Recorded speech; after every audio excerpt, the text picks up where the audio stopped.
We have reached the point in 2021 where it's time to close the sale. Stay tuned.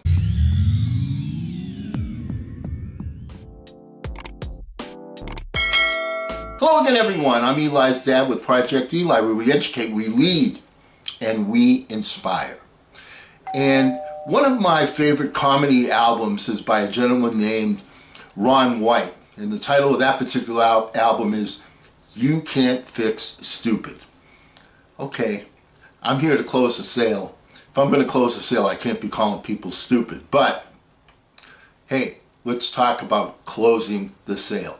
The first thing we want to talk about is that freedom is a team event. It's not an individual event, it's a team event. Let me give you some examples, okay, or one example. You know, people say, well, you can't force me to go and get the vaccination shot. Okay, that's not something that you can force me to do. You know what? If somebody wants to go out in the freezing cold and not wear a jacket and get pneumonia, they have the freedom to do that. But when they do that, when they act stupidly and they do that, they're not infecting other people with pneumonia. They're only affecting themselves. In this particular case, when people are not getting vaccinated, what they're doing is they're allowing the infection to go on and on and on and on. Okay, nothing new here, okay? But other concepts that people are not accepting, that their thinking is wrong, all right? Another thing is people say, oh, I have to get this shot, I have to get another shot, now I have to get a booster shot. Hey, guess what? When you get vaccinated, most of the time, it's not one shot. I recently, within the last couple of years, got shots for shingles. When people get to be my age, they tell you, hey, time to get your shots for shingles. I got one shot, and then I had to wait a whole year before I got the other shot, and then I was fully vaccinated. We need to change the definition. You can't say, you know, you got 2 shots, you're fully vaccinated, oh, you need to get the booster. The whole concept is being fully vaccinated. Not just, oh, I got the 2 shots, now I'm getting the booster. It's not adding on, it's doing the whole thing together. Just as the honeymoon is not the whole marriage, okay? You have to go and you have to do what you have to do to get that job done. Now, one of the things that we talk about, particularly on this channel, is the importance of a mentor. And when you find something that's working, when somebody's done it, and you can copy what they do, well, that's a great thing to do. Let me give you an example. Between September 2020 and the end of January 2021, the CDC logged 1,316 positive flu cases. Over that same time frame, the previous year, the number was nearly 130,000 cases. Now, if my math is correct, and I failed math so many times I lost count, the number of cases was reduced by 99%. So why aren't we all wearing masks during the winter from now on? There's the evidence, there's the proof. It got reduced by 99%. That would be a smart thing to do. Well, we don't do it for the same reason that we know there are airplane crashes and car accidents, and we still get on an airplane and we still go into a car. Why? Because the numbers are so small. If the numbers are small, you say, well, I'm willing to roll the dice and take that chance. I'm not going to wear a mask. My chances are not of getting fatally sick are minuscule, and the advantages of not wearing a mask supersede what it would be to wear a mask. Okay, some people won't take that posture, just as some people refuse to get into a car, refuse to get into an airplane. But the general public typically will assume that particular posture of it's not worth it to do that. Clearly, this pandemic, those numbers are not the same. You can't use that same logic. Science is about probability. Now, just as the success formula tells us, the more times you make an attempt at achieving something, the more likely you are to achieve it. In other words, the more at-bats you have, the more likely you are to hit a home run.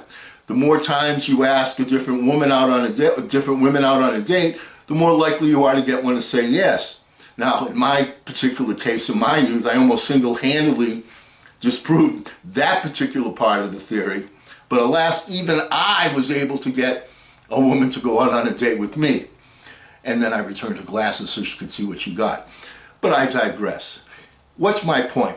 My point is our pandemic scenario is just like one of my favorite closes from my days as a salesperson and a sales trainer.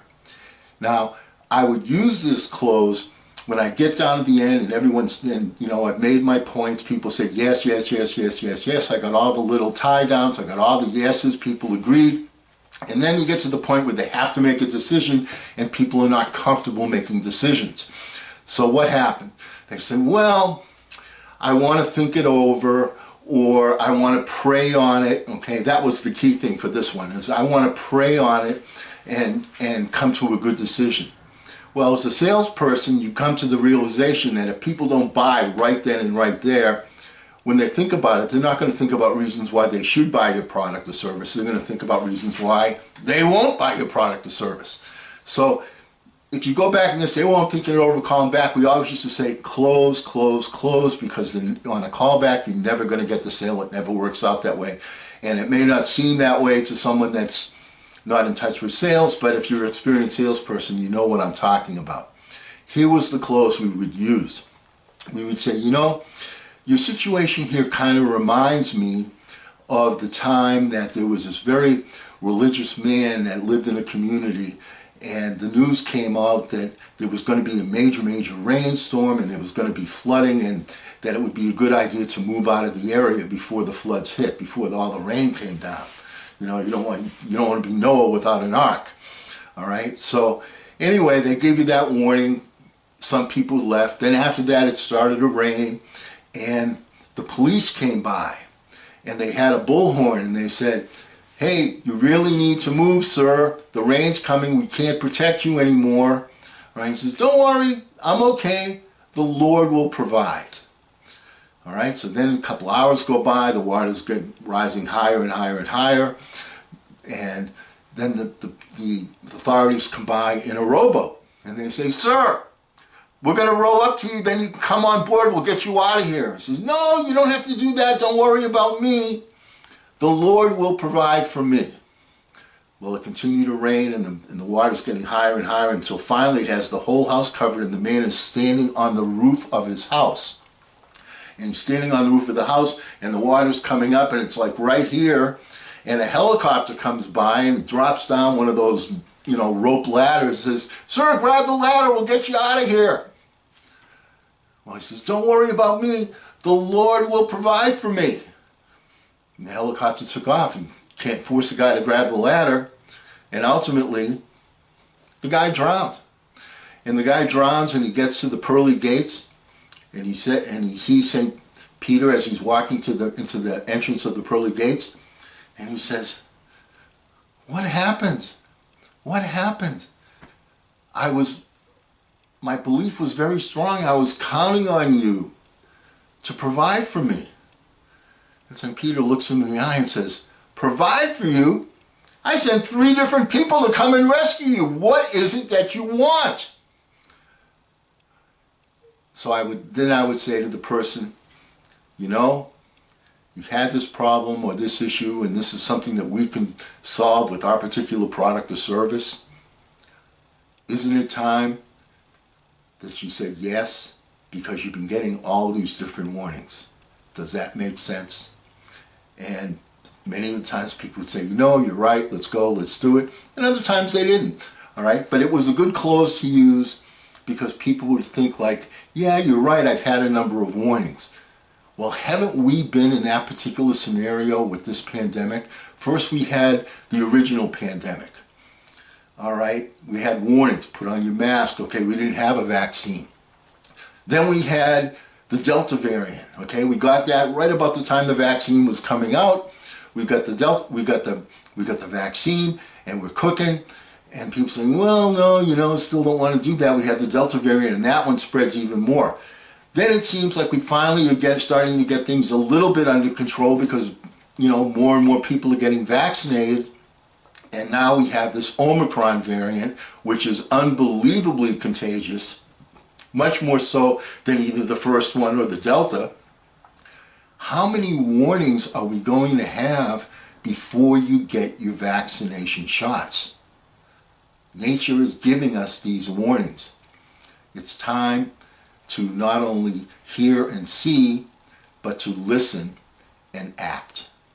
So, get yourself vaccinated, because not only you help yourself, but you also are helping all the other people around you, because you're curtailing the spread of the virus. Next time we get together, we're going to talk about one of the other things that people talk about in terms of not getting the vaccine. That was on an individual basis. We're going to talk about a team basis. We're going to talk about the team concept of freedom. And until that time, don't ration the passion, fashion the passion. I'm Eli's dad.